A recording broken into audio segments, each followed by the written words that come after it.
Hello and welcome to the Victorious Living Solutions podcast. I'm your host, Nikeya Young, and we are in season 5 of the 5 podcast. seasons? And the theme, yes, I know, 5 seasons, whoop, whoop, whoop, whoop. 10 episodes per season. So, season 5. And this season, you all, the theme is Command Your 24. And today we have a very, very, very, very special guest in our makeshift studio with us, and that is none other than Regina Joy Lane. Welcome, Regina. Thank you. I'm so excited to be here. Life Excited to have goal you. check. You said what? Life goal check. Life goal check. Oh my gosh, I love it. You guys, in the spirit of full disclosure, Regina is my cousin. And saying Regina is my cousin is Slash. it's not even Sister. it's like slash sister. And then Slash. Prayer partner. Slash. slash everything. Child, it's a whole colorful story behind it. Our mothers were sisters and best friends, and that is how we grew up as well. So Hmm. then, of course, you guys know anybody who's been listening to my podcast for any length of time. I've shared how my mother passed away when I was 14 years old. And after that, I went to live with Regina and her family. Girl, I was on a tour. So that was one of my stops. Help us, Lord. Help us. Help Oh, us. Lord. The book will be out one day. Anyway, so yeah, we lived together. We grew up together. Even when my mom was alive, we were always over each other's house. Cousins that grew up like sisters. That is us. Born Yeah. only 11 months apart. That is us. So there's like a whole 4 weeks out of the year, maybe three and a half, 3.75 weeks out of the year where we're the same age. January. This Yeah, is the month. We're the same age right now. yeah. No, it's coming because no, because you're 40. Bonus in February. Yeah, Yeah. that's right. Because your birthday's on the 31st. So she is right now 43. I'm 42. I will be 43 on January 31st. And then we'll be the same age until February 24th when she turns 44. So, yeah. She says, People are like 44. And I'm like, yes, I got kids in college. I love watching. I talked about this in another episode. Excuse me. I love watching people get their hair trims and Hmm. cuts. It's just, seeing people get rid of split ends and seeing people kind of their hair looks one way and then they get the cut and you see the life come back in the hair, and Mhm, mhm, it's just really mhm. therapeutic for me to watch. And every Yeah. time I pan down to the comments, I see, a lot of people are like, "Oh, it looks so much better now. Oh, that's cute." And then the inevitable comments come up like, "Why would you cut your hair?" Why would you? And it's like, you're not even the person in the chair getting your hair done, but you are so invested in what's going on somebody else's head. Like, why do you think that is? Why do you think, we get so emotionally attached to hair? Um, I think it's the emotion is gonna be there regardless whether it's something we're watching on TV, Yeah. uh, or online, but online adds that layer of anonymity Mm. while also giving you space to voice your opinion. Because think about how often we yell at our TVs. We Yeah. could be watching a fictional story unfold and be like, "I can't believe," "Why would you do that?" Mhm. So it's the same thing, but it's like now we've got this layer of anonymity Mhm. and a place to voice. Um, so the internet can be a wild place at the end of the day. But Yeah. it's funny that you mentioned following something on Instagram because I contemplated Sister Locks for 8 years. 8 years? And what 8 years. Wow. And I regret every single one of those years that I did not have sister locks. Because But imagine how long they would be now if you did it back then. Man. But that's okay. They're and growing really fast because you haven't even had them that they long. They're are. really long now. They are. Yeah. But I will say following the hashtag sister locks on Instagram really helped me get over that hump. Mhm. And I would just see different, content creators and following their journey and seeing all the different styles, and I was like, "Okay, yep, yep, let me lock this down." So I remember locking in my consultation time, and I got a couple of test locks, which are still they're still in. They were over here, Yeah. and they worked. They stayed locked. Gina has a podcast called Woman Every Day, and it's Yes. just about balancing wifehood and motherhood and entrepreneurship and just being a woman. Ambitious Yes. women. Mhm. So we just kind of took the topic of her podcast and my podcast and molded them together today because we're all about victorious living solutions. So let's talk about how we get through this. I'm thinking about Prince. We are gathered here today to get through this thing called life. Yes, yes, we this are. this thing called motherhood. What first of all, tell us about your girls, tell us about your kids. They're, just go down the list, Yes, yes, oldest to yes. youngest. Yes. So I am a mother to three young ladies. The oldest is 21. Huh? She is a senior in college. What? Um, Esther, I'm giving out names, I probably shouldn't. But I have my middle child, she is 18, Mhm. soon to be 19. And Yay. she is also in college. So she just finished her first semester and gearing up for her second semester. And then I have a 16-year-old who is in high school, sophomore, learning how to drive. Awesome. So yeah, me and my imaginary brake over there on the passenger side, and then the handle up top has kept us Jesus. safe. No, you know what? She's actually doing a really, really good job. So I'm super proud of her. I'm proud of all of my girls. I really am. Yeah. Amazing. That makes me feel so old. Okay, we are at polar opposite ends of the spectrum of parenting. So she's like borderline empty nester. And then I'm over here with a 7-year-old and two 3-year-olds. Listen, But I remember when her bless kids were the ages that my kids are now, and I feel really old that they're yeah, women now. bless you Yeah. in this season of your life. Right. But you know what? Each season comes with new freedoms and also new things to be concerned about. So when they're little, of course, you're worried about raising them and bringing them up and protecting them, and then they're learning how to walk, and then that's another layer of freedom, right? And then they're going to school if they are not homeschooled, that's another layer of freedom, and then they are driving, and that's another layer of freedom. Then they leave. And so it's but Some each parents told season me that also them leaving was even more stressful than the younger stage. It's like, "Wait, where are you going?" Did you feel that? yeah. Yeah. Yeah, I mean, when my first one left, I cried. I cried, I cried, I cried. But I didn't cry so much on the second one. And it wasn't her. It was just like, okay, They were she's prepared gonna for it live. this time. I'm gonna be okay. I'm gonna live like everything's okay. It's almost like when you leave them for the first time, like either at the daycare or if you hire a babysitter for the first time and you're going out and it's like, okay, did I am I and then after a while, it's like date night, bye, we gone, all right, well, Yeah. call me if you need me, but don't.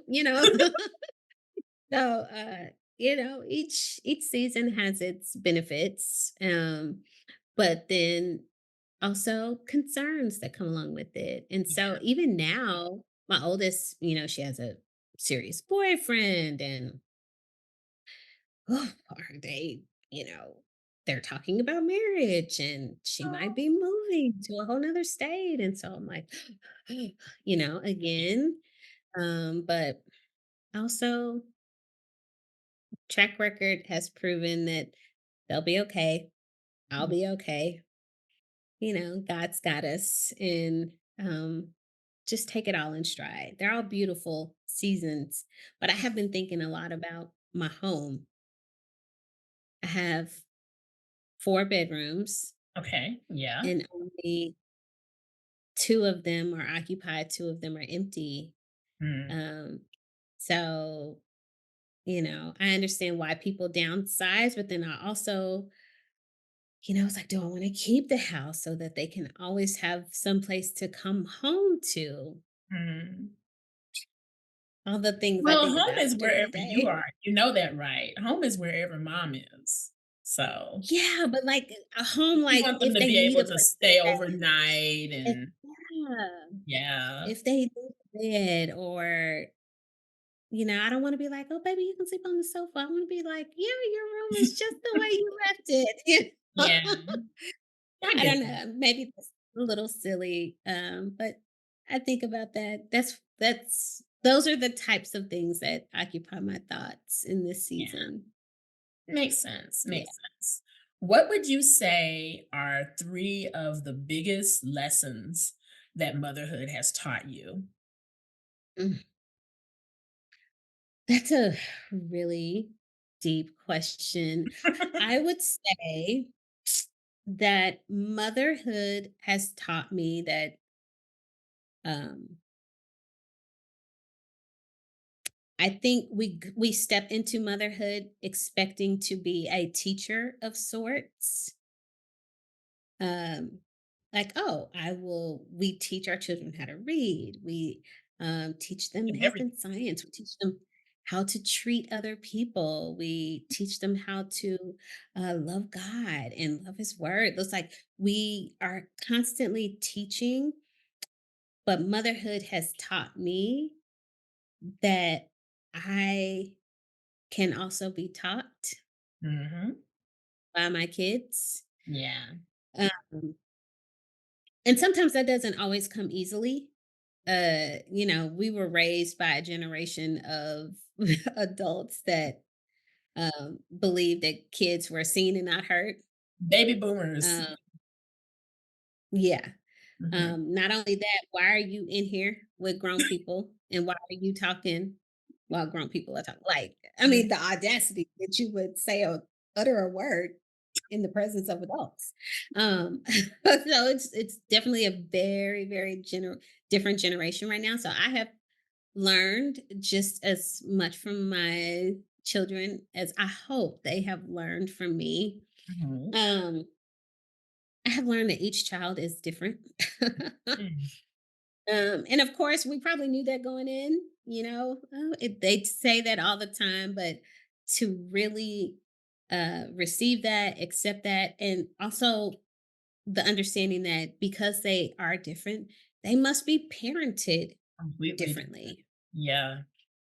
which Yeah. means your girl got to adjust, and adjusting don't always feel good. Oh. um, and third and final thing I've learned from motherhood, um, I think motherhood is best experienced in the company of other mothers. Mm, We really know how to network, build community, learn and grow from each other, um, and build each other up, encourage each other. I mean, no one does it like women do. And so I'm part of several different little mom groups that have really just been such a blessing. They've helped me be a better mom as that well. is awesome.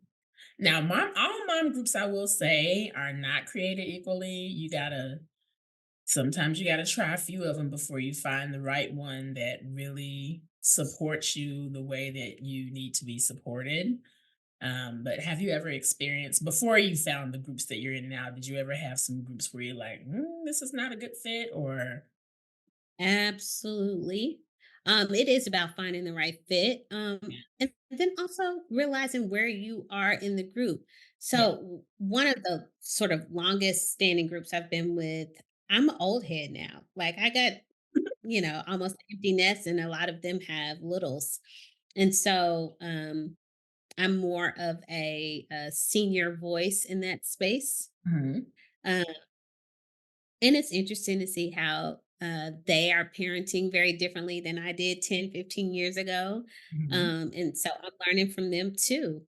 Uh, But yeah, I think finding the right group that works for you is absolutely important. You have some groups where people are just kind of bashing other moms and like, well, why would you do that? Or we don't feed our kids that. Or, it's kind of judgy. Very Um, judgy vibes. you can you Anybody can got end up time in for some judgy yeah, vibes. you can end up in some weird places, but just find a group that works for you. I wouldn't try to parent alone. The village is necessary. Yes, that is Yeah. key. Don't give up. If you have had one of those experiences where you're like, don't just give up on community. Just find another Yeah. one. I Find know, something. and, we all meet on, what is this, Marco Polo? Yeah, So we can leave messages and responses in our own time, and I love Marco Polo for that. There's no pressure to respond. right then. Yeah, I love that. Mhm. Awesome, awesome. So let's talk about motherhood and career. Tell the audience a little bit about what you do and how you're balancing that with motherhood. Well, I am in another season of entrepreneurship. So I have launched a training and development company. We focus on training and development, DEI, consulting, in person curriculum, as well as online curriculum as well. And I'm working on a mobile app. So it's kind of scary and kind of exciting at the same time. But um, that is what we do. We help build the culture at other companies. So it's fascinating work. It is interesting work. Every day is different. I love taking this journey with different organizations and pouring into them, into their workforce. Mhm. We spend so much time at work these We do. days, Yes. So you might and as well love what you do because I mean, I a lot of time. I just yeah, and I don't wish it on anyone that someone would have to go to a job every day, 5 days out of the week for 40 hours in a week, and Sometimes you hate 60 your because overtime. Yeah. And it's sucking the life out of you. it really can. So I find great joy in doing what I do. And it pays well. So that also feels great. That also feels great to be able to provide for my family and do that. So I have been married and divorced, and I'm currently going through a divorce, and so it is a whole thing to try and be the main sole provider for your household. Yeah. It definitely lights me up in a different way. Like I got it. I must hunt, must kill, must bring back Yeah. bacon for the house. Yeah. So that definitely puts a different fire under you, Mhm. especially as an entrepreneur as well. But I'm just so grateful so many doors are being opened right now in the season, and which is also interesting because it's a startup, right? Yeah. And startups are fun and exciting and scary and all the things.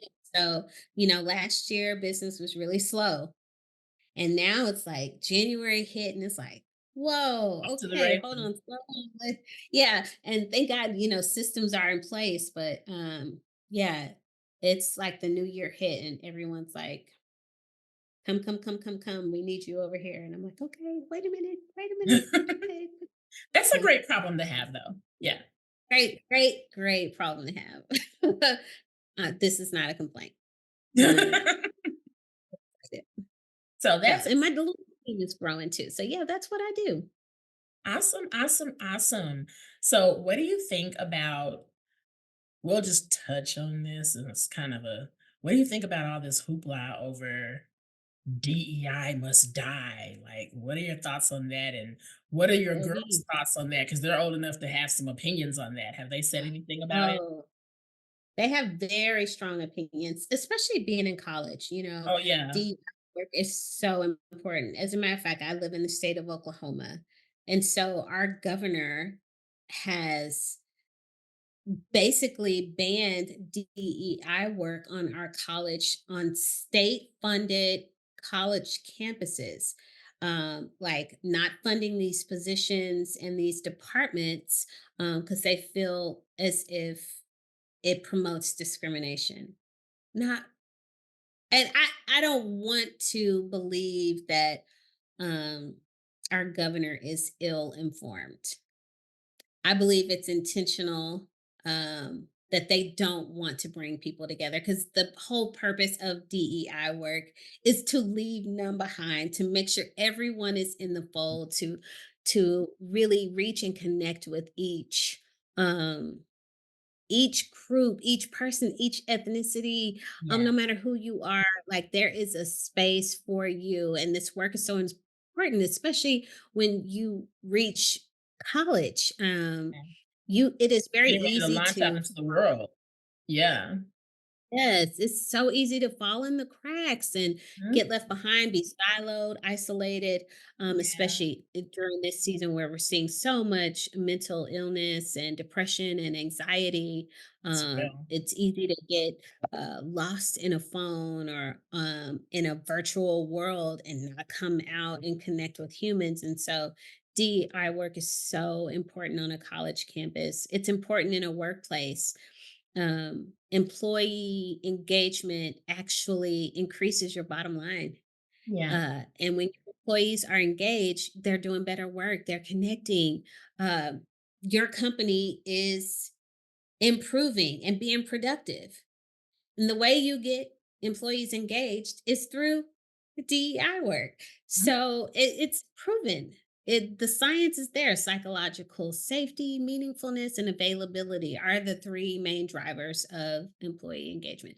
Okay, Yeah. I'm jumping in. I'm jumping in the deep end. So I'm gonna get all of that to say it is very important work. It is not about discrimination, but it is about congregation and bringing everyone together Yeah. so that they feel safe and meaningful and available to really engage, not only at work, at school, um, and these same skills you can bring back home. Yeah. So Absolutely.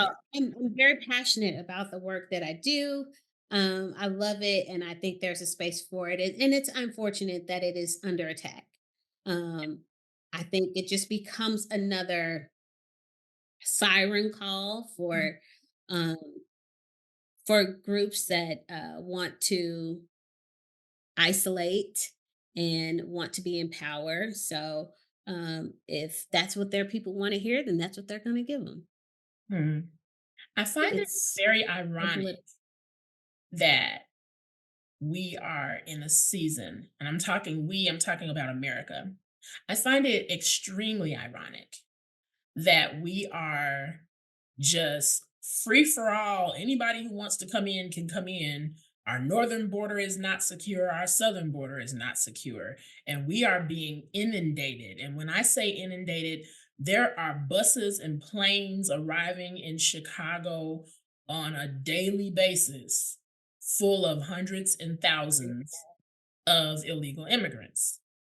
Yeah. Um, it's crazy. And we have to carry the tax burden for all of these illegal immigrants.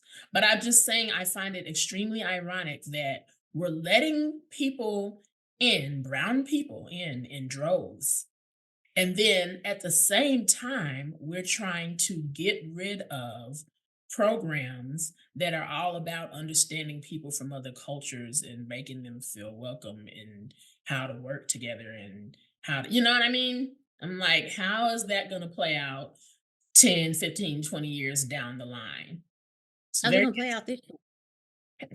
How's it gonna play? And you know what? It's so interesting. We've already seen this on a smaller scale interesting. in our southern states. This had to be maybe 15 years ago that they said, okay, we're getting rid of um, migrant workers Mhm.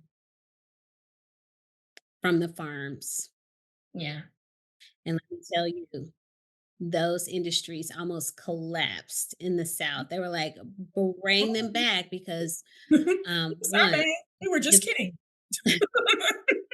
Yeah, they're like, It's not gonna work. It's not gonna work here." And so, there are certain industries where you see like, and that's what I love because even though this is what our state government is saying, our governor is saying, "Hey, no DEI funding." Um, our corporations, organizations, nonprofits, they see the value Yeah, in hiring a diverse workforce, and more and more companies and organizations are going global. yeah. Remote work is a Mhm. thing. It's a I would. This is my home whole office. thing. It's a I have a beautiful whole thing. little city area right here for clients. Yeah, so it's like um all of that is incorporated in DEI work. How Yeah, can we make a hybrid environment work for your workforce? How can we make a remote work environment work for your workforce? Oh, mhm, you've got employees in another country. Let's figure out how we can make that work. As a matter of fact, how does the work that we do here in America look different in China or Germany? Let's talk about that because that matters too. We yeah, may have to make some adjustments. All of that DEI work. mhm, So it touches so many different things. And I love that the reach of this work is so profound and impactful. Um, Man, I yeah. clearly I'm standing on my soapbox. No, but that's real. Mm, I mean, and we're raising children in a world that yeah. is looking scarier and scarier with each day that passes, with Yeah. things that we never thought we would be in a lifetime where very basic rights would be rolled back and programs, it's very interesting out here. But And even the way that we approach education, I met with a colleague today and they were having trouble finding qualified workers in their field. They own like a fractional CFO okay, company. yeah. So they said we are having a hard time finding people who have been trained and understand accounting. What? Do you understand Where that are one they of our looking? colleges? Exactly, but it's not so uncommon Hmm, because so much controversy around education in states like Oklahoma and Texas and Florida. We literally have one of our education colleges closing because there aren't enough people enrolling. mhm. And this used to be a major powerhouse for education. I know you've been a teacher, you've walked away from the profession. I have. So, That'll be a whole other podcast if we get into that. But yes, the school system okay. And is once again, failing. command your cousins. Command your cousins because I'm getting off. Girl, no, I'm just saying it all ties in with motherhood, child, because it's like, what are you gonna do? I'm homeschooling and I'm loving it, but it's not every family is not able to do that.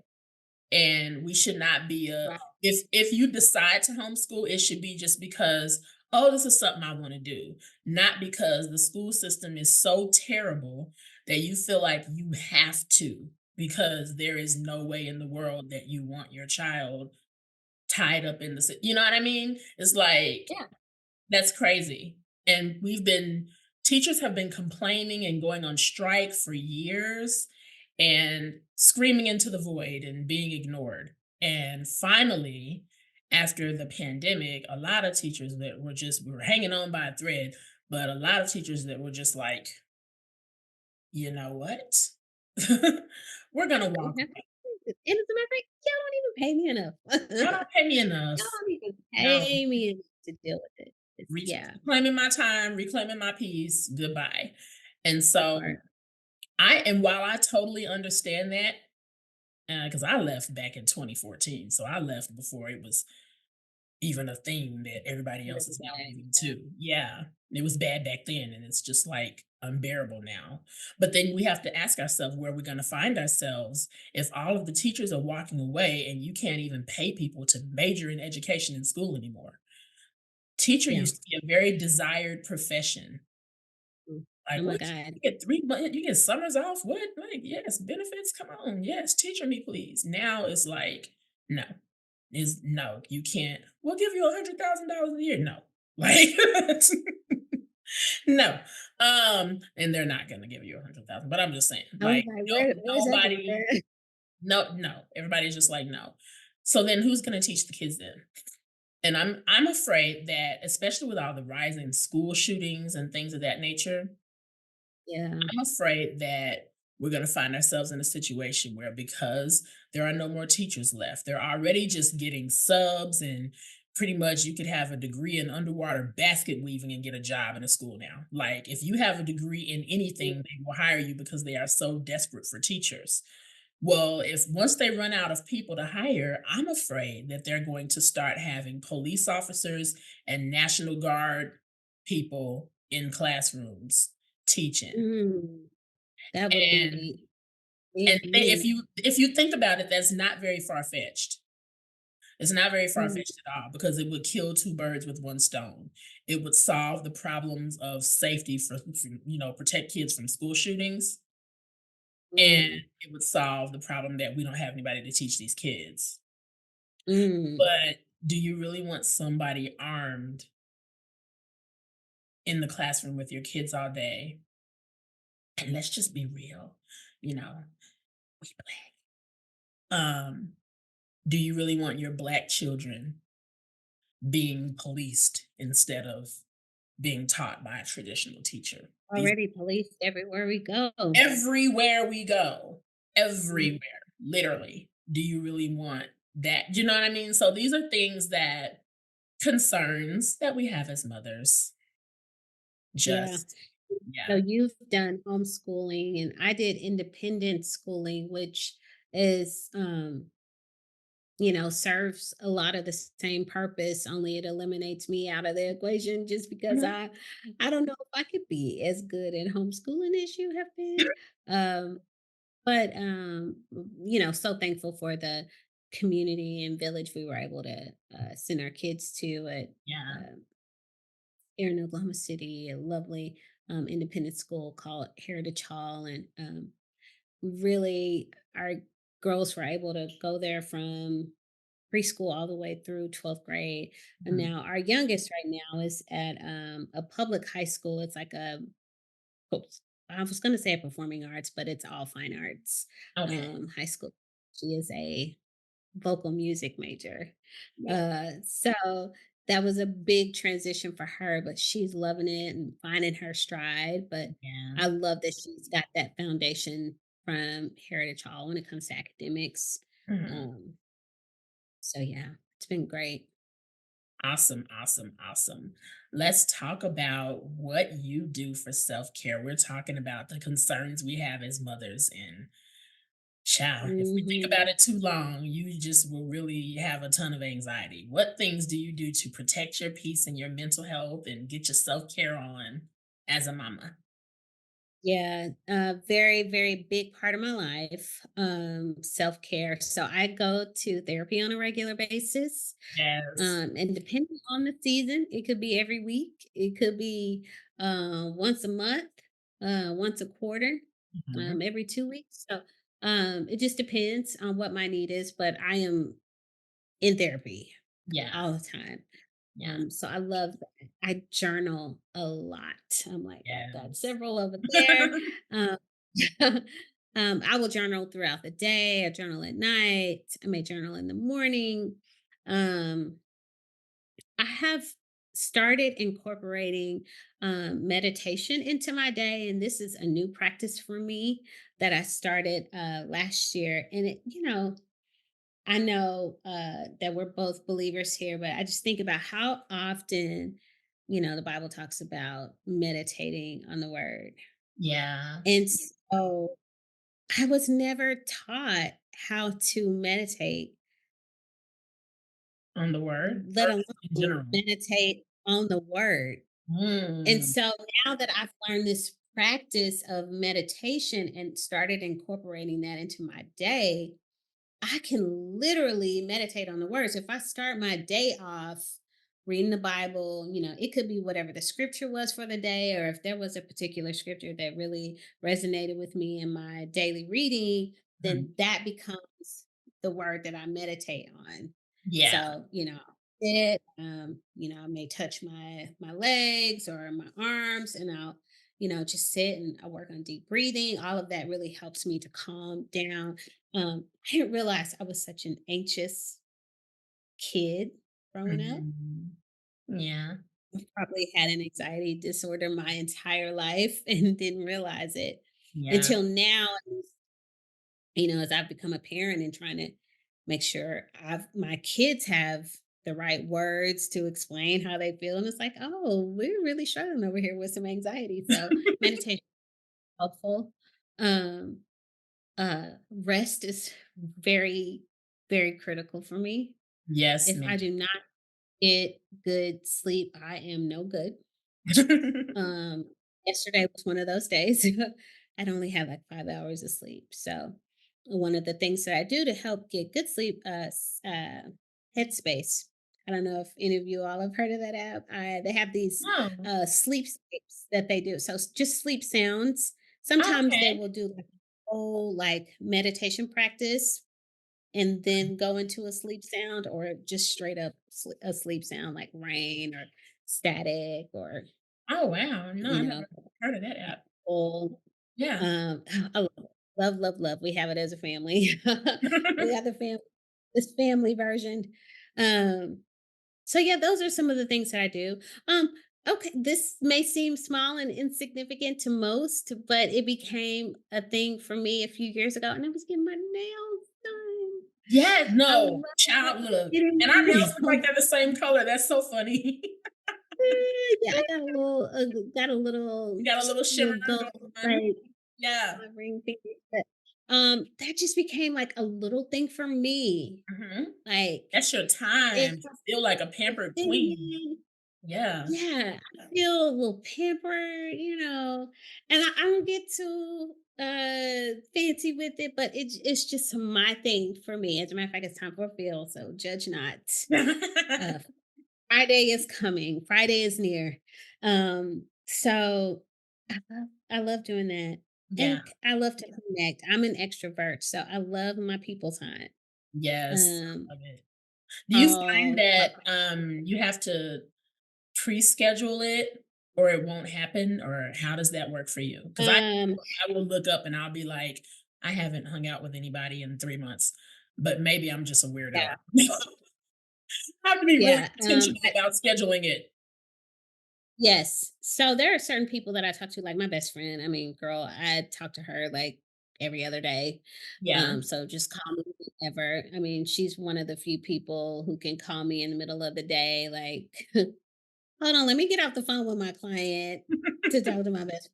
No, but then yes, I make sure I have regular meetings. So there are certain groups of friends. It's like, okay, like two of my very closest guy friends, we meet the second Sunday of every month at 1 o'clock. We Okay. live in 3 different states.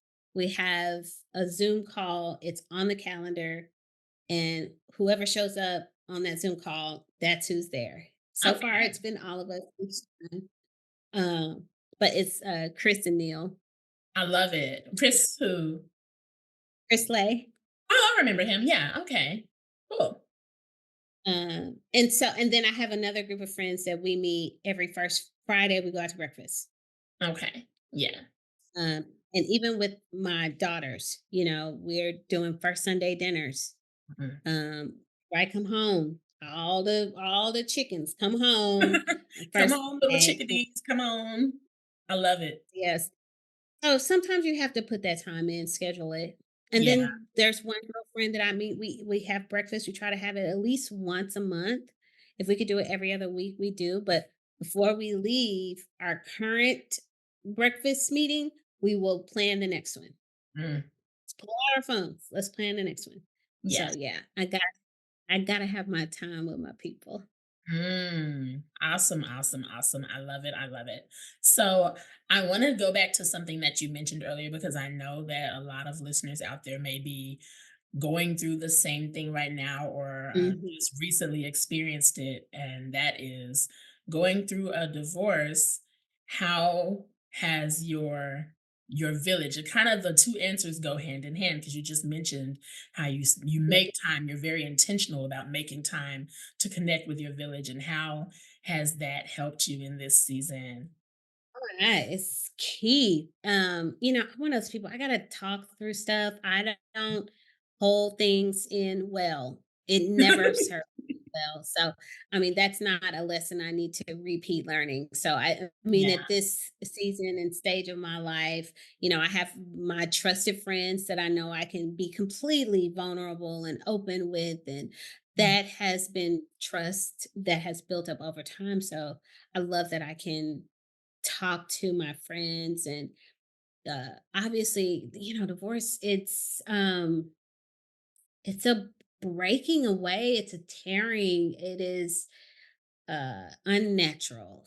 Mm. Yeah. uh and so I think when you go through something traumatic like that, there's always going to be time for introspection, reflection, and you need people in your life who are going to be like, girl, I told you your breath stink.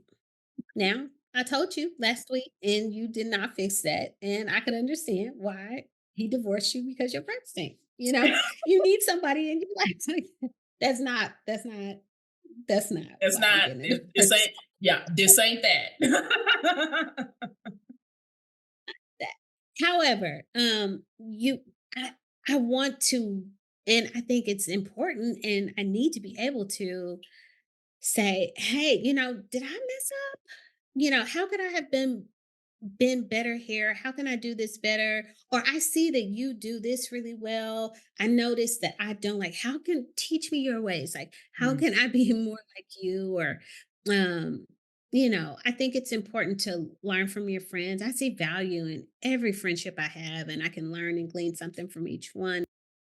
So yeah, introspection, on my part, and being able to have friends who are going to keep it real yeah. and keep up with you. And uh, that's very important for me. And so my friends are my village. That, and I can just be completely vulnerable. So if one day I'm a complete blubbery mess, I'm free to do that. Or if a day where I'm like big mad and I got like all the mean things to say, they're gonna be like, yup, I'm there with you. And also, let's get away from that, or sometimes where I just need to be quiet. Or you know what, Regina, today we're gonna eat some chocolate cake.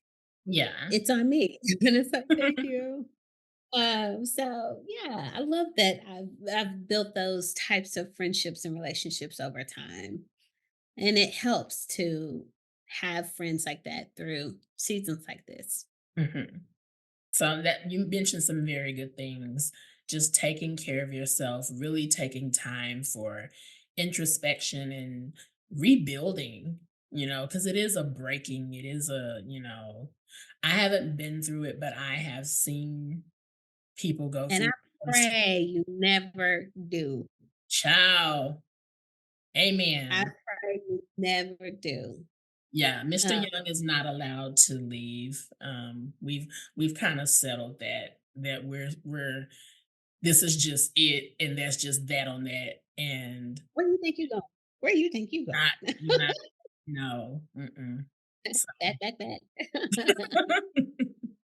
like the only way one of us can leave is to go be with King Jesus, and ain't neither one of us doing it anytime Even soon. then, I'm still gonna be mad at you. Right? Because Yeah. like, come get your kids. What are we supposed to do? So I could totally see myself doing something like that too. Then you just gonna go Mm. and die. Boy, you better get back down here and help me with these kids. But no, You love no, me. no premature death, no, none of that, no divorce. That's just that on that.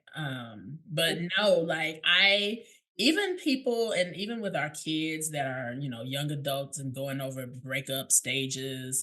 I remember being a teenager and going through relationship stuff and our parents just being like, Girl, you don't need to be worried about no boy. You just need to be thinking about your books and just totally being dismissive of whatever Yeah. angst I was feeling. And meanwhile, I was over here having a whole meltdown, like dealing with self-esteem issues and all the stuff you go through because it's a Oh my God. rejection. Like I tried to be everything he wanted, and then all of a sudden it wasn't enough. And it wasn't, I feel like parents, I hope parents out there aren't still doing that to your teenagers because it's a real thing. And Oh, if you don't really help them unpack all of that, they could take some of those relationship choices and belief systems into when they get married, and it could be disastrous. So, so that's one of those things I've learned from my kids. yeah.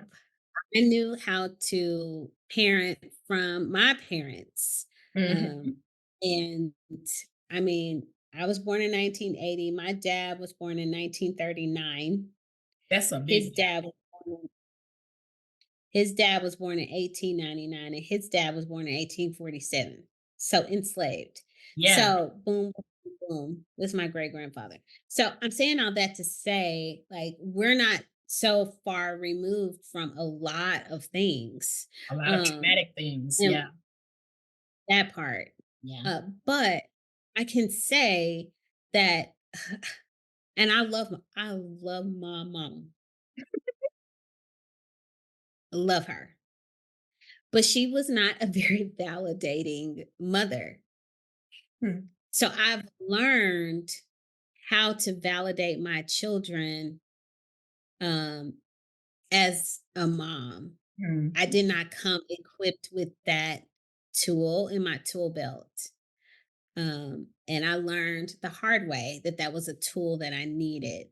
Yeah. So if my kid is going through something, it's like, okay, and stop crying and get up, let's go. Like we don't have time to be having feelings and emotions. And I have learned how to validate my kids right there in that space, that uncomfortable space, that hurtful space.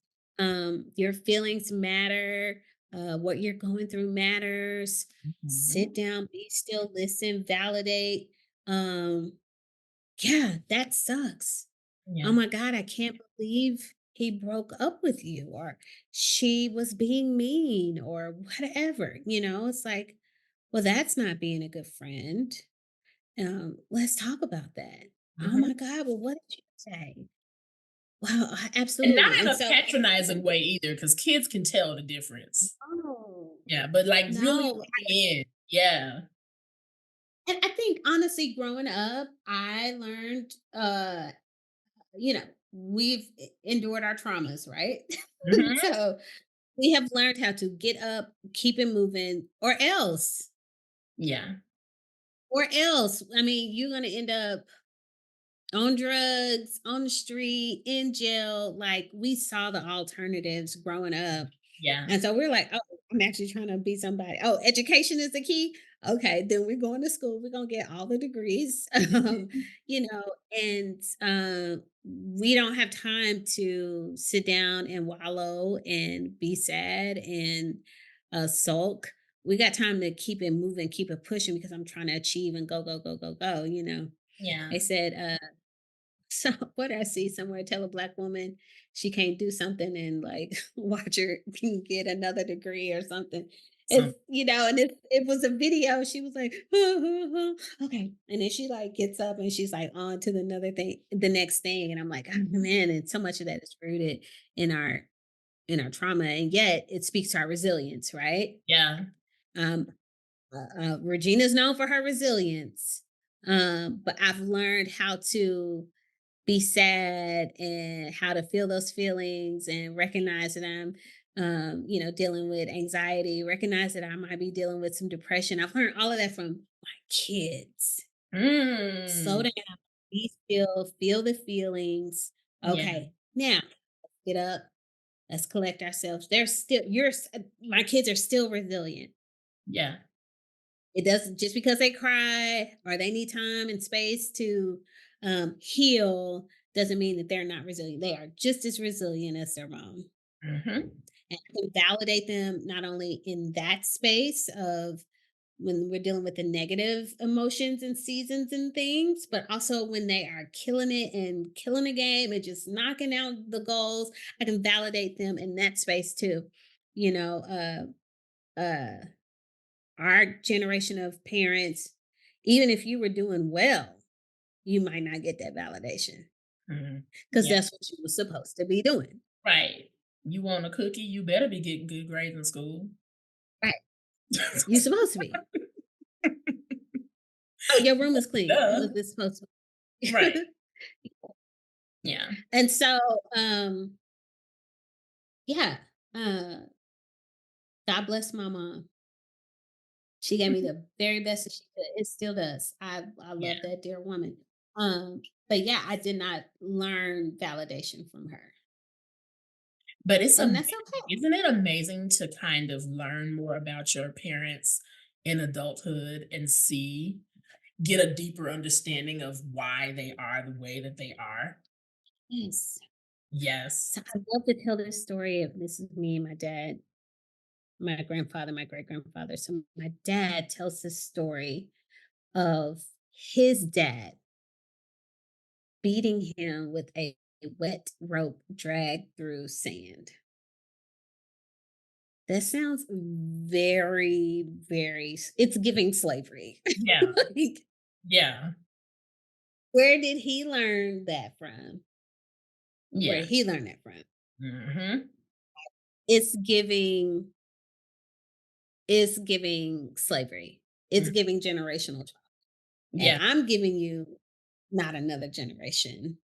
Yeah. And this intersection of no more and new narrative is hard. It's messy. It's tangled up. You Mhm. know, I remember there's a season that I grew up that my kids grew up getting whoopings, and then there was a season where they didn't get whoopings anymore. Yeah. Trying to navigate that space. It's like, Mm. oh, how do we do this? Because I only know one way and I'm trying to Mhm. do something different. You know, there's so much talk about gentle parenting I now. laughed so hard Um, when I first heard that term, and then I was like, "Wait, y'all are that's serious? what gentle kids. Y'all are serious?" I thought it was like, "Is this a Mad TV skit or something, the SNL skit?" Uh-huh. Very, very serious. I was like, "Oh, Gentle parenting. okay." Or Y'all they do that. We child. did not grow up with gentle parenting. I So kinda yeah, did, though, I kinda did. I kinda did. My yeah, way more than I did. my mom was more gentle. My dad, not Oh, so. for sure. Much more than mine. Yeah, my mom was like Black Mary Poppins or something. Now Oh, for sure. she had her limits, but Yeah, but her no, I'll take a spanking from auntie any day of the week. Like, okay, wow, that hurt, you know. But Helen is not a spanking. Like, we got beat down. We got beat down. I mean, we laughing about it now, but we did. I got some Helen spankings.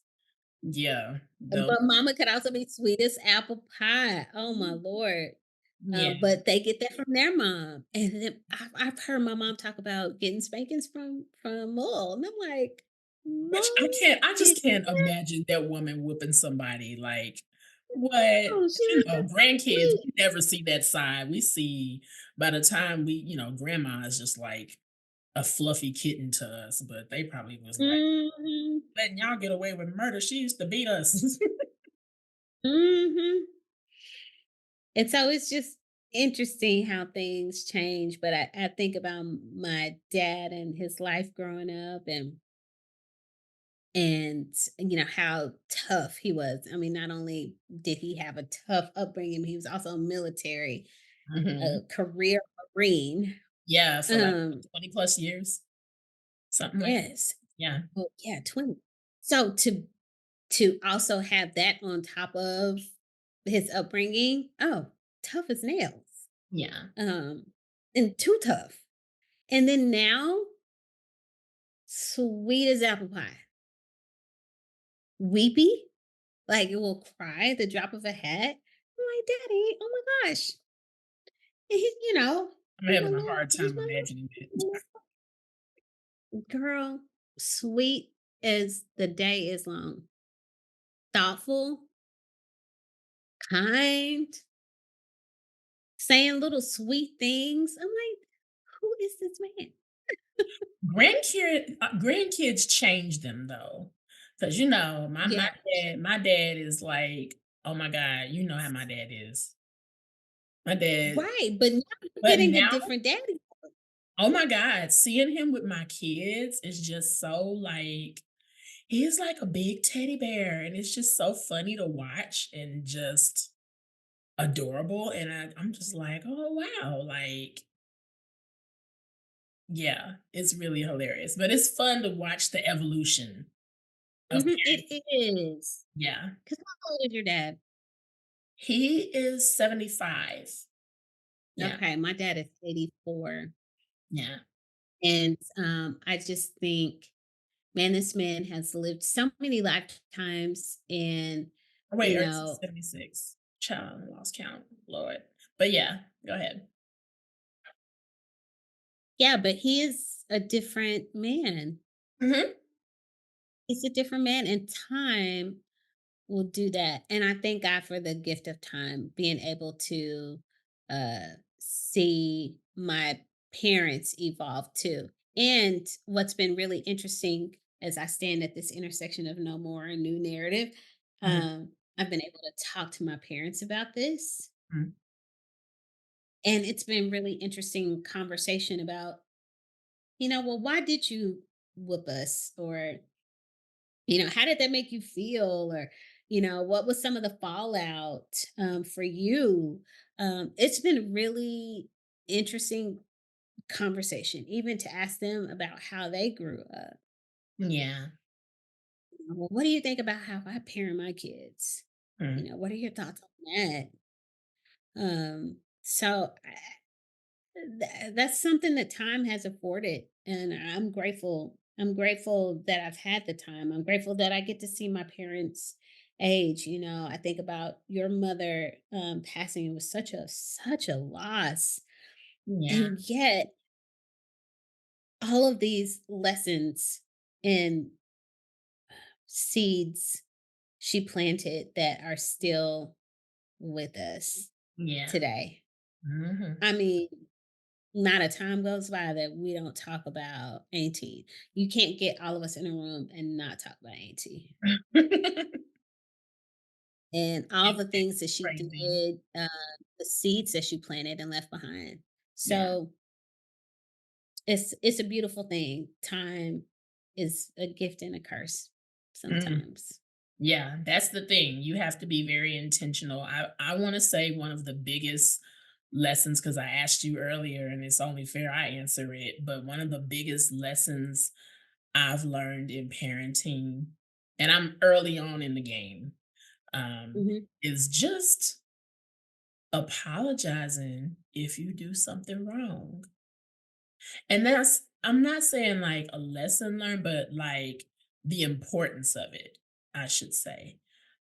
Just being Or like, mommy is sorry, mommy yelled at you and that wasn't okay.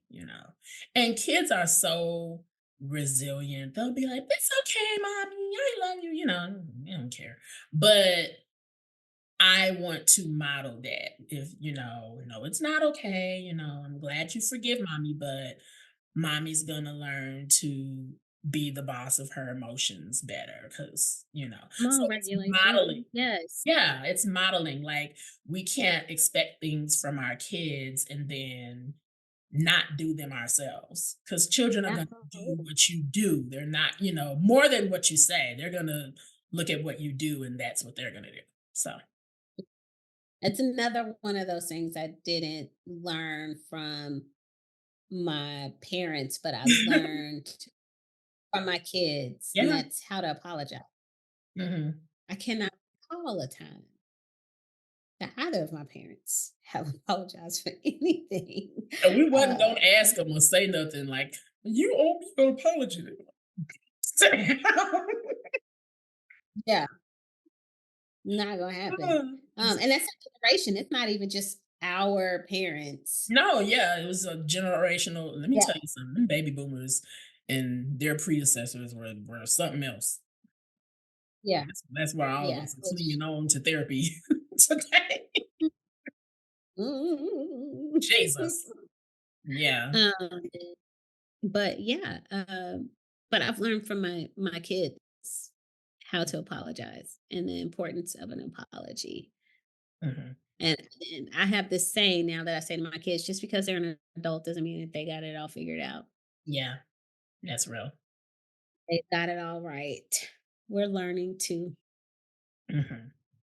Awesome. Well, we're getting ready, you guys, to wrap up, and I can't even believe it. This has been such good A conversation do-over. and some I feel great. like we need a do-over. You're getting a do-over. Why? Over. I don't even know if we stayed on subject. This is really just me and Nikki on the phone. This is Yeah, us on that's FaceTime. yeah. We just letting y'all in on our conversation. That's what this is.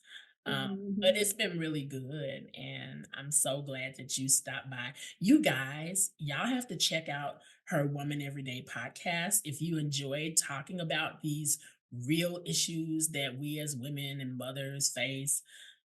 Check out her podcast. Go ahead and head on over there and subscribe to that one right after you subscribe to this one because you know you need to be. If you Right. still not subscribed to Victoria, what are you even doing? But anywho, subscribe to her podcast and subscribe to mine and stay in tune. What do you have coming up? What's Oh next, my gosh. Gina? I have a lot of things coming up. One thing that I'm most excited about is Pitch Night with OMFA, Oklahoma City Minority Founders Okay. Association, or Founders Accelerator, sorry, part of a business accelerator. Okay. And we are having our pitch night next week, January 18th, to investors. So I'm not sure if this will air after that, but I'm really excited about that. And then every month I have a webinar. So if you follow me on LinkedIn, which you can find all my socials on my website, reginajoy.com. But we've got a free webinar that we're doing every month on DEI issues as well as employee engagement. So hopefully we'll see you guys on one of those as well. Lots of fun things happening in my world. Awesome. And did you tell them that your website? reginajoy.com. If Okay. you want to follow the podcast, reginajoy.com/podcast. That There you easy. go.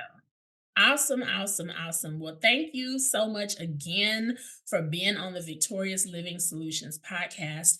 And thank you all so much for tuning in. Make sure that you're stopping by victoriousliving solutions.com as well, because we made a really exciting announcement. We're super, super geeked about it. We have launched our first online course.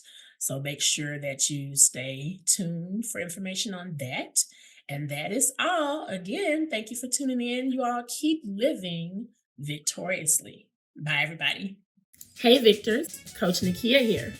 So let's see. You've set your goals for the new year. Check. You've created a vision board.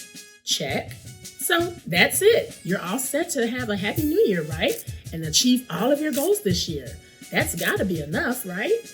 Not so much. Did you know that 92% of people set goals and say, I'm going to do this and so by the end of the year and don't achieve them? Did you also know that the likelihood of you achieving your goal shoots up by 65% if you have accountability partners? And with that in mind, we are pleased to announce the Command Your 24 online course. This course is just what you need to make sure that you crush your goals despite life's challenges and have a victorious 2024. It comes complete with 8 weeks of powerful transformative teachings, weekly assignments, and weekly Q&A sessions with yours truly, access to a private online community, and so much more. You will also receive a 20% discount on all future courses, merch, and etc. So don't delay. Register today. We start February 1st, and we are going to have a victorious 2024, and we want you to join us.